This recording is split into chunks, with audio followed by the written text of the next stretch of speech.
اعوذ باللہ من الشیطان الرجیم بسم اللہ الرحمن الرحیم کہ امام حسین علیہ السلام نے یزید کے خلاف اپنے قیام کے ضمن میں جب کوفیوں کی دعوت پر حضرت مسلم بن عقیل کو کوفہ بھیجا تو اس کے پیچھے کیا حکمت کار فرماتی؟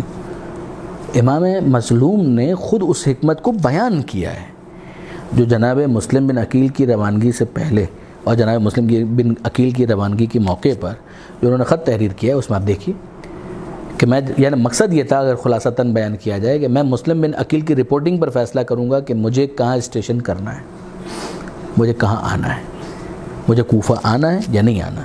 میں اس بنیاد پر فیصلہ کروں گا کہ مسلم بن عقیل مجھے کیا فیڈ بیک دیتے ہیں. جناب مسلم بن عقیل نے فیڈ بیک دیا اور امام حسین علیہ السلام وہاں سے چلے. میں پھر آپ سے کہتا ہوں جو پہلے بھی کسی نشست کے اندر میں نے بات کی تھی، ایک ہے علم لدنی، پروردگار عالم کا علم جو ہر چیز کے اوپر حاوی ہے. اس کے مطابق امام حسین علیہ السلام کو معلوم ہونا کہ بالآخر کربلا مجھے پہنچنا ہے اور شہید ہونا، یہ علم ہے. لیکن جو آپ اسباب ظاہری کے ماتحت جس چیز کو فالو کرتے ہیں وہ اسی طریقے سے. امام حسین علیہ السلام مدینے سے نکلے، کسی کوفے والے کا خط موجود نہیں تھا. امام حسین علیہ السلام سے مطالبہ کیا گیا بیعت کا. امام نے اپنا پرنسپل اسٹینڈ دیا کہ مثلی لا یبایع مثلا، مجھ جیسا اس جیسے کی بیعت نہیں کر سکتا، بیعت ناممکن. امام حسین علیہ السلام نے اپنے وصیت نامے کے اندر جو محمد حنفیہ کے نام امام نے لکھوایا اس کے اندر لکھا انی لم اخرج اشرا ولا بطرا ولا مفسدا ولا ظالما انما خرجت لطلب الاصلاح فی امت جدی. میں اپنے جد کی امت کی اصلاح کے لیے نکل رہا ہوں. اريد ان امر بالمعروف وانهى عن المنکر، میں جا رہا ہوں امر بالمعروف کے لیے نہی عن المنکر کے لیے. واسیر بسیرت جدی و ابی علی ابن ابی طالب، یہ میرا راستہ وہی راستہ ہے جو میرے جد محمد مصطفیٰ کا تھا، میرے بابا علی مرتضیٰ کا تھا. اب میں آپ سے سوال کرتا ہوں، ذرا اس پہ غور کیجیے گا کہ یہ جو امام نے کہا کہ میرا راستہ وہی راستہ ہے، کیا آپ کو حق نہیں ہے کہ آپ اینالائز کریں کہ یہ امام حسین علیہ السلام کا راستہ پیغمبر اکرم کے راستے سے کس طرح سے میچ کرتا ہے اور یہ امام کا راستہ امیر المومنین کے راستے سے کس طریقے سے میچ کرتا ہے؟ میں تو یہ سمجھتا ہوں امام کا یہ جملہ خود ابھارتا ہے انسان کو کہ وہ غور کرے اس بات کے اوپر کہ کتنی ریزمبلنس ہے ان دونوں کے درمیان. میں بیعت نہیں کر رہا، کسی فاسق کی ہم نے بیعت نہیں کی، نہ پہلے نہ بعد میں.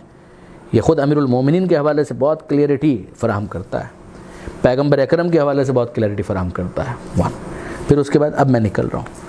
کس موقع پر وہ نکلا کرتے تھے، میں بھی اسی موقع پر نکل رہا ہوں. ذرا دیکھو نتیجہ کیا نکلا، جو بھی نتیجہ نکلے کیا فرق پڑتا ہے، نتیجہ شہادت پر منتج ہوگا، ہو جائے.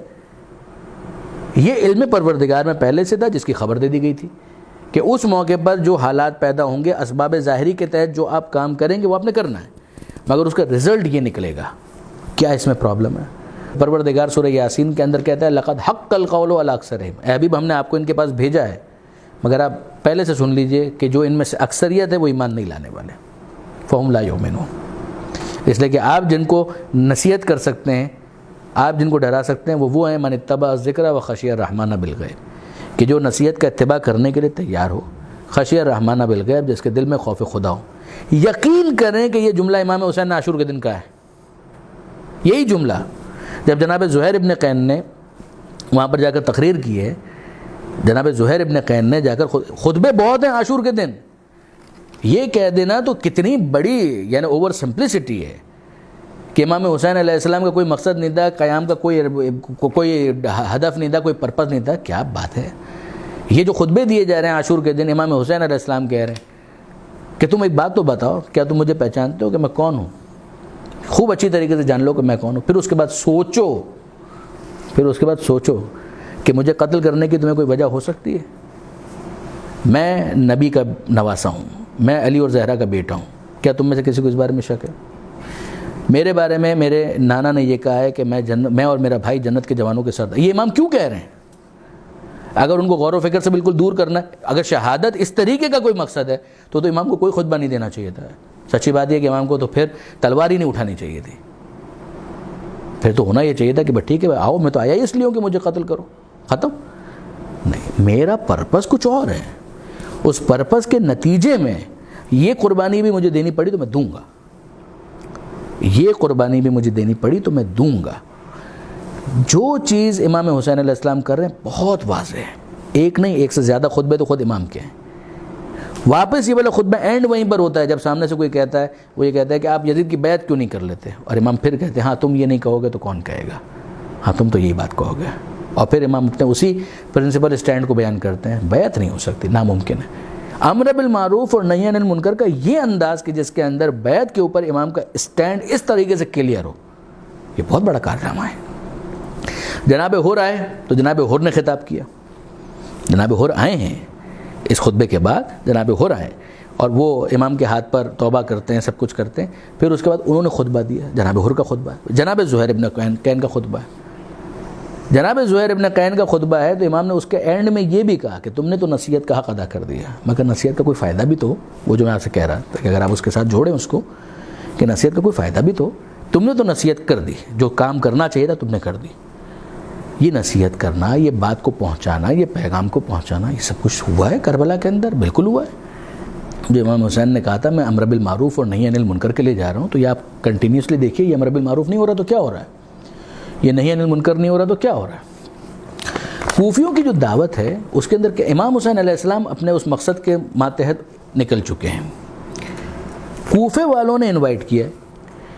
اب کوفے والے جب انوائٹ کرتے ہیں تو امام حسین علیہ السلام کہیں نہ کہیں جانا ہے، وہ کوفہ بھی ایک جگہ ہو سکتی ہے، پھر کہہ رہا ہوں اسباب ظاہری کے تحت کوئی جگہ، کسی جگہ تو جانا ہے، وہ جگہ کوفہ بھی ہو سکتی ہے۔ جب کوفے والوں کی طرف سے دعوت نامے آئے تو امام حسین علیہ السلام نے مسلم بن عقیل کو بھیجا، جب وہاں سے یہ فیڈ بیک آ گیا کہ بظاہر یہ سب چیزیں پازیٹیو ہیں تو امام حسین علیہ السلام کوفے کی طرف موو کر رہے تھے، پیچھے وہ سارے واقعات ہو گئے جو آپ سنتے ہیں۔ یہ بات بھی ذہن میں رکھیے گا کہ کربلا کے شہداء میں اکثریت کوفیوں کی ہے، وہ جو کم تعداد ہے کربلا کے شہداء کی جتنی بھی ہے، 100 ہو، 150 ہو، 72 ہو، اس کے اندر 70% 80% افراد کوفے کے ہیں، جو مشہور نام آپ سنتے ہیں سب ان کے ہیں۔ مسلم بن اوسجہ کوفے کے ہیں، حبیب ابن مظاہر کوفہ سے آئے تھے، عابس ابن شبیب شاکری کوفہ سے آئے تھے، بریر حمدانی یہ کوفہ سے آئے تھے، میجورٹی۔ میں نے پوری اس کی لسٹ ایک اپنے پاس تیار کی تھی، شہداء کربلا علامہ نقن صاحب کی بڑی کمال کی کتاب ہے، اس میں اگر آپ دیکھیں گے تو ہر ایک کے بارے میں آپ کو یہ چیزیں مل جائیں گی، کون بصرہ سے آیا تھا، کون مدینہ سے ساتھ چلا تھا، کون راستے میں کسی اور جگہ سے ساتھ ہوا تھا۔ میجورٹی افراد آپ کو کوفے والے ملیں گے، مگر وہ میجورٹی والے ہونے کے باوجود ہیں کتنے، ایک بہت محدود تعداد ان لوگوں کی کہ جو وہاں پر پہنچے۔ پھر کوفے کے اندر ایک تعداد تھی جن کو گرفتار کر لیا گیا تھا، جس میں جناب مختار بھی شامل ہیں۔ کچھ وہ افراد تھے کہ جو محصور ہو کر رہ گئے تھے، وہ اپنے محلے سے، کوفہ چھوٹا شہر نہیں تھا، یہ بات ذہن میں رکھیے گا، کوفہ بڑا شہر تھا۔ وہ افراد صحیح معنوں میں مجرم تھے کہ جو اس وقت جناب مسلم بن عقیل کے پاس تھے، ان کی تعداد چند ہزار بنتی ہے، چند ہزار کم تو نہیں ہوتے، جو اس موقع پر جناب مسلم کا جنہوں نے ساتھ نہیں دیا، یہ افراد صحیح معنوں میں اس بے وفائی کے مجرم قرار پاتے ہیں۔ آپ متوجہ ہیں؟ اب میں آپ کے سامنے ایک کوشچن رکھتا ہوں، آپ خود اس پر غور کیجئے گا۔ ہم اس سیناریو کو دوسری طریقے سے دیکھتے ہیں، وہ 4000 افراد کوئی بے وفائی نہیں کرتے، ٹھیک ہے جی، وہ سب کے سب وفادار رہتے ہیں، ابن زیاد کو پکڑ کے لاتے ہیں، اس کو قتل کر دیتے ہیں، کنسیڈر اٹ، ایزیوم کریں کہ یہ ہوتا ہے، ٹھیک ہے۔ کوفہ سارے کا سارا امام حسین علیہ السلام کا ساتھ، اب امام حسین علیہ السلام کوفہ پہنچے، یہ سب کیا کریں گے؟ امام کو ویلکم کریں گے، ٹھیک ہے جی۔ اور جناب مسلم بن عقیل تو پہلے ہی ساتھ موجود تھے، امام حسین کہیں گے کہ واہ سبحان اللہ مرحبا، کیا کہنا، یہ تو بہت باوفا نکلے۔ اب اس کے بعد کوفے میں کس کی حکومت ہے؟ آپ مجھے خود بتا دیجئے کہ کوفے میں اب کس کی حکومت ہے؟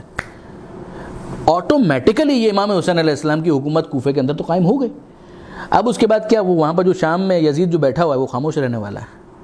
نہیں، وہی ساری چیزیں ہونی ہیں، وہاں سے حملہ ہوگا، یہاں سے یہ لوگ جائیں گے، اور اس کے بعد میں آپ کے سامنے پھر سینیریو رکھتا ہوں کہ وہ جو شام کی فوج ہے اس کا سب کا صفایا ہو جاتا ہے، تو اگلا مرحلہ کیا ہوگا؟ بٹ نیچرل پوری حکومت جو ہے وہ امام حسین علیہ السلام کی قائم ہو جائے گی۔ اس کا یہ منطقی نتیجہ ہے، یعنی اس کے اندر آپ کو کوئی راکٹ سائنس نہیں کرنی ہے کہ میں کہوں کہ مثال کے طور پہ کوئی فلسفہ لمبا چوڑا کوئی لے کر آئیے، آپ واقعاً عقلی طور پر سوچئے کہ نتیجہ یہ نکلنا تھا کہ اگر اس موقع پر کوفے والے اگر ساتھ دیتے جناب مسلم بن عقیل کا، وہ 4000 افراد ہی صحیح، جو باقی گرفتار ہو گئے ہم ان کو کوئی الزام نہیں دیتے، وہ بیچارے جو اپنے محلے کے اندر محصور ہو گئے ہم ان کو کوئی الزام نہیں دیتے، یہ جو افراد یہاں پر تھے اگر یہ ساتھ دیتے اور یہ بے وفائی نہ کرتے، یہ افراد ابن زیاد کو اریسٹ کرتے، تو اگلا مرحلہ کیا تھا؟ گورنر جو یزید کا تھا وہ تو اریسٹ ہو گیا، قتل نہ بھی کریں، اگلا کام کیا ہے؟ ابن زیاد کی تو حکومت نہیں رہی، تو اب آپ انتظار کریں گے یزید اپنا دوسرا گورنر بھیجے، اس کے بعد پھر ہم اس کو دیکھیں کہ کیسا آدمی ہے. What naan sense. یہ ختم ہو چکا بابا. یہ گورنر یہاں سے گیا تو اب اس کے بعد اگلا مرحلہ یہی ہے کہ جناب مسلم بن عقیل از دا فائنل اتھارٹی جب تک امام حسین علیہ السلام نہیں پہنچتے.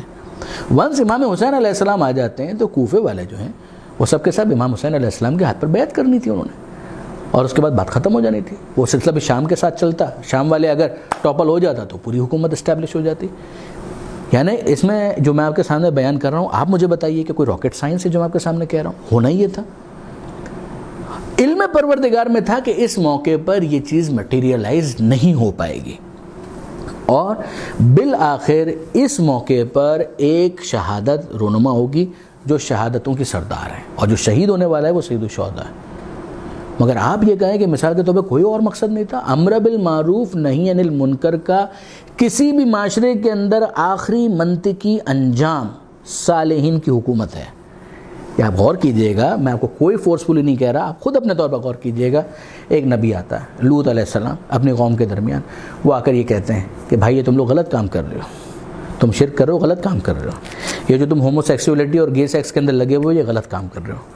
ہمارے پاس سینیریو کیا ہے؟ سینیریو یہ ہے کہ وہ سب کے سب نبی کے خلاف ہو گئے. صحیح بات ہے.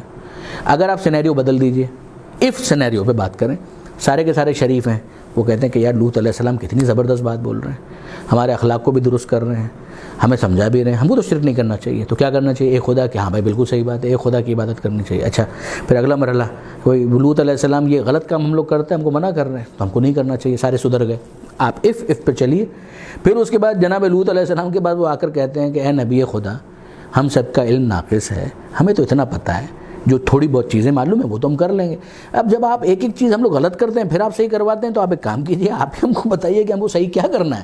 الٹیمیٹلی برادران آپ غور کیجئے گا کہ اس کا نتیجہ یہی نکلنا ہے.